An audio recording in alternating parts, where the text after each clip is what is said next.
국내 대표 냉난방 공조기 제조업체입니다. 생산 라인마다 미국에 수출할 이동식 에어컨을 만드느라 분주합니다. 이 업체는 지난해 매출 418억 원 가운데 해외 판매가 62%나 되는데 미국 비중은 80%. 트럼프 대통령의 관세 압박에 업체는 관세 부담 상쇄 방안을 찾기 위해서 직원들을 미국 현지에 파견했습니다.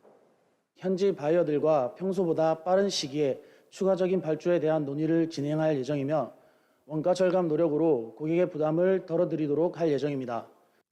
특히 업체 대표는 현지 박람회에 참가하며 현지 시장 동향과 관세 부과 움직임을 파악하고 있습니다.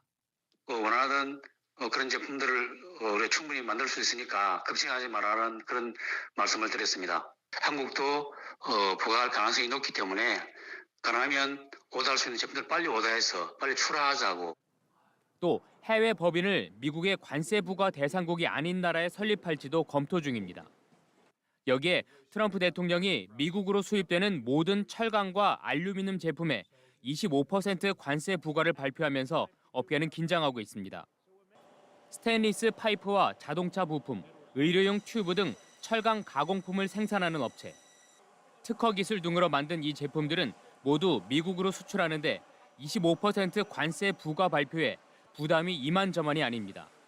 특히 철강업계는 트럼프 1기 때부터 이어진 쿼터제 때문에 물량이 줄었는데 관세까지 부과돼 직격탄을 맞을 전망입니다.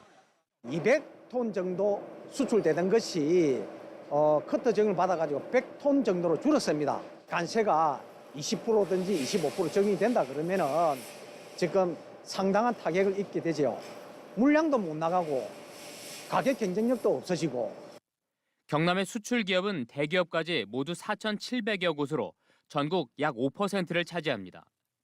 중소기업 육성 자금을 좀 한시 특별 자금으로 운영을 해서 우리 수출 기업이 금융 부분에서 혹시 애로사항이 있을 때 좀 지원이 될 수 있도록 하고 해외 수출 마케팅 지원 사업을 통해서 수출 지역 다변화를 좀 이루어내서 경상남도는 수출 보험료 등 기반 조성에 9억 원, 해외 바이어 초청 수출 상담 등 202억 원도 추가 지원할 계획입니다. MBC 뉴스 이상훈입니다. 트럼프 정부는 지난 10일 수입산 철강과 알루미늄에 대한 25% 관세를 부과하기로 했습니다. 트럼프 정부의 행정조치 이후 지역 철강업계는 크게 동요하는 분위기입니다. 행정조치대로 시행되면 현재 국내가 기준 톤당 82만 원 정도인 열형 강판 가격이 112만 5천 원 정도로 상승합니다. 현재 미국에서 거래되고 있는 열형 강판 가격이 톤당 108만여 원인 것을 감안하면 사실상 가격 경쟁력을 잃어버리게 되는 겁니다. 포스코 광양제철소는 현재 진행 상황을 예의주시하면서도 아직 공식 입장을 내놓지는 못하고 있습니다. 그러면서 정부와 철강협회 등 관계기관들과 협의에 대응할 계획이며 수소 환원 제철 기술 개발 등 중장기적 관점에서의 투자 계획에도 변동이 없을 것이라고 덧붙였습니다. 광양시는 포항시, 당진시와 함께 정부와 국회를 향해 단기 긴급 대응 전략의 마련과 장기적인 기술 개발 지원을 강력 촉구했습니다. 이와 함께 산업위기 대응 특별지역 지정을 건의했습니다. 산업위기 대응 특별지역 지정을 위한 결의안을 채택하여 광양시를 포함한 포항시, 당진시의 의지를 국회와 정부에 전달할 계획입니다. 연간 광양 지역에서 생산되고 있는 철강 제품 생산량은 2,165만 톤, 국내 전체 생산량의 34%를 차지하고 있습니다.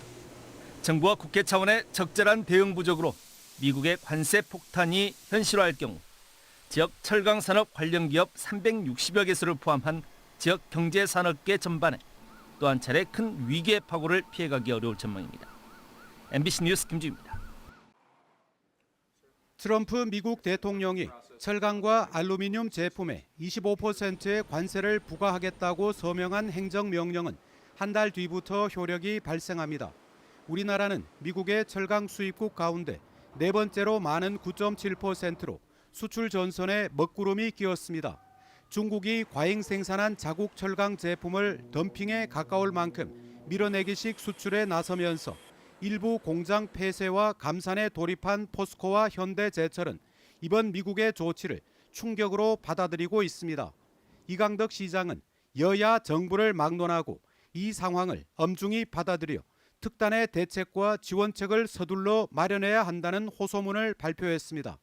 이 시장은 포스코와 현대제철 등이 위기에 직면해 있는 상황에서 이번 관세 부과 조치 대응의 시기를 놓친다면 우리나라 경제는 더 큰 충격으로 회복 불능의 상황에 놓일 수 있다고 지적했습니다. 현장에 있는 우리 지자체와 철강 관련 기업들은 지금 숨이 넘어가는 상황이거든요. 그래서 여당이든 야당이든 정부든 이것은 적극적으로 대책을 발표를 하고.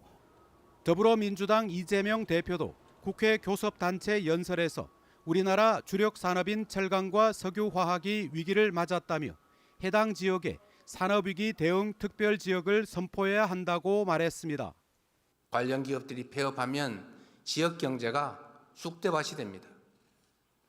포항, 울산, 광양, 여수, 서산, 당진이 바로 그곳입니다. 이 지역들의 산업위기 대응 특별지역 선포를 제안하는 바입니다.